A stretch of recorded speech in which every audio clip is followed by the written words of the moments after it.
الرحیم. موږ نړیوالو ډونرانو او داخلي تجارانو به موږ څخه پوښتنې کولې او موږ ته یې کومکونه راکوله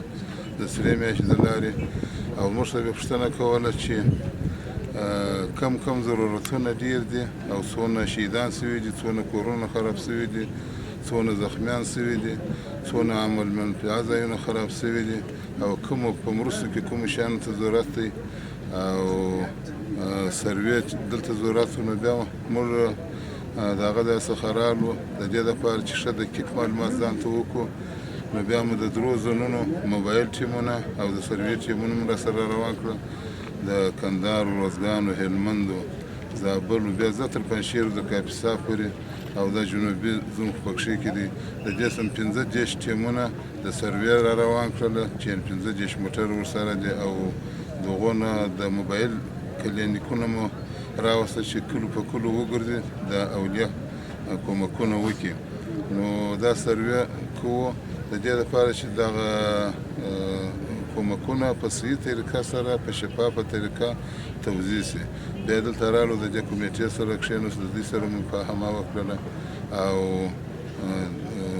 کلي په کلي کې هر ځای وګرځېدلو، ټولو منطقې مو ولیدلې او اوس برملې ته مو اراده ده چې هلته ولاړ شو. او خبره دا ده چې موږ ته دا معلومه شوله چې ضرورت ډېر دی،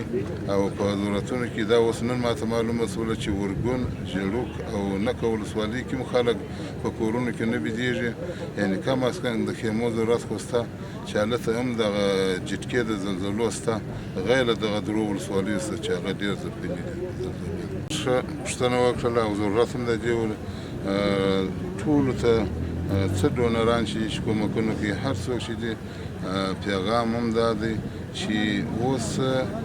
نور د کور د جوړولو ضرورت ډېر دی، د نغدو پیسو ضرورت ډېر دی،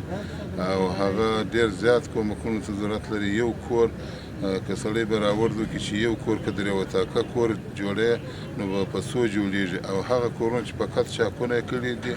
هغه هم برته نړېدل غواړي، هغه د ګزارې نه دي، د فقط 2 میاشتې 3 میاشتې بعد واورې بارانونه کېږي، ساحه یخه ده. نو په دې کې تلوار پکار دی،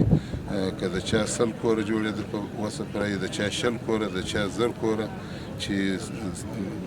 د کور جوړولو په باره کې اوږدمهاله کومکونه وکړي.